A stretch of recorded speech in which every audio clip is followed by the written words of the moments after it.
Madam ಈಗ ticket final ಆಗಿದೆ, ಜೊತೆಲೇ ಕರ್ಕೊಂಡಿದ್ದೀರಿ, ಏನು ಏನಿಲ್ಲ, ಇನ್ನೂ ಅಫಿಷಿಯಲ್ ಆಗಿ ಅನೌನ್ಸ್ ಆಗಬೇಕು.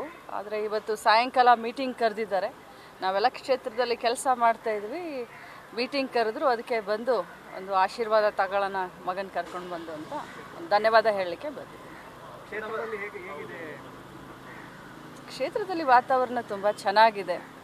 ಸರ್ಕಾರದ ಏನು ಇದು 5 ಗ್ಯಾರಂಟಿ ಇರಬಹುದು, ಅದರಲ್ಲೂ ನಾನು ನನ್ನ ಕ್ಷೇತ್ರದಲ್ಲಿ ಮಾಡಿದಂಥ ಅಭಿವೃದ್ಧಿ ಕೆಲಸ ಇರಬಹುದು.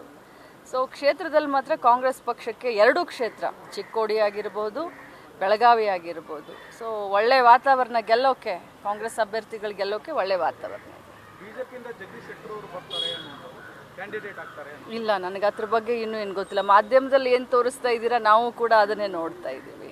ಅಲ್ಲಿ ಗೋ ಬ್ಯಾಕ್ ಜಗದೀಶ್ ಶೆಟ್ಟರ್ ಅಂತಿದ್ದಾರೆ, ನಿಮಗೆ ಪ್ಲಸ್ ಆಗುತ್ತಾ ಮೈನಸ್ ಆಗುತ್ತಾ? ನೋಡಿ, ಇಲೆಕ್ಷನ್ನು ಇನ್ನೂ ಶುರು ಆಗಬೇಕು, ಕಾವೇರಬೇಕು, ಇನ್ನೂ 48-50 ದಿನ ಇದೆ.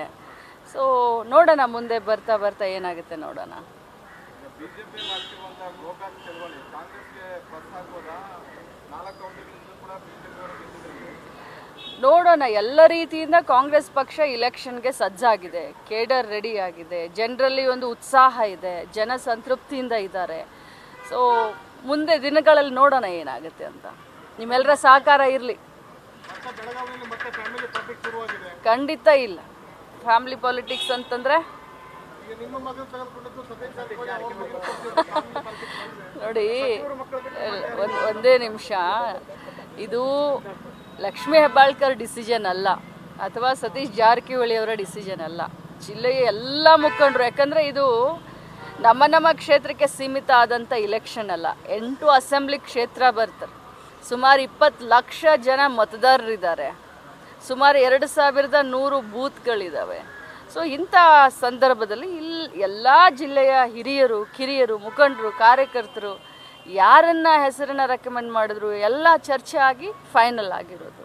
ಪಕ್ಷದ ಕಾರ್ಯಕರ್ತರು ನಿಲ್ಲಿಸಿ ಒಬ್ಬರಿಗೆ ಅವಕಾಶ ಕೊಟ್ಟು ಗೆಲ್ಲಿಸುವಂತ ಬದಲಾಗಿ ಅವರವ್ರ ಫ್ಯಾಮಿಲಿ ಮಾಡ್ಕೊತಾರೆ. ಪಕ್ಷದ ಕಾರ್ಯಕರ್ತರು ಯಾರಿಗೋಸ್ಕರ ದುಡಿಬೇಕು ಅಂತಂದ್ರೆ ನಿಮ್ಮ ಫ್ಯಾಮಿಲಿಗಳಿಗೆ ದುಡಿಬೇಕಂತ ಒಂದು ಆರೋಪ ಬರ್ತಾ ಇದೆ. ನಾನು ಇಷ್ಟೇ ಹೇಳಲಿಕ್ಕೆ ಬಯಸ್ತೇನೆ, ಪಕ್ಷದ ಕಾರ್ಯಕರ್ತರು, ಪಕ್ಷದ ಮುಖಂಡರು ಏನೋ ನಿರ್ಧಾರವನ್ನು ತೆಗೆದುಕೊಂಡಿದ್ದಾರೆ, ಒಬ್ಬ ಪಕ್ಷದ ಶಿಸ್ತಿನ ಸಿಪಾಯಿಯಾಗಿ ನಾನು ಪಾಲಿಸ್ತೀನಿ ಅಂತ ಇಷ್ಟೇ ಹೇಳಲಿಕ್ಕೆ ಬಯಸ್ತೇನೆ. Thank you so much. News first, ನಿರ್ಭೀತಿಯಿಂದ ನಿಮ್ಮ ಪರವಾಗಿ.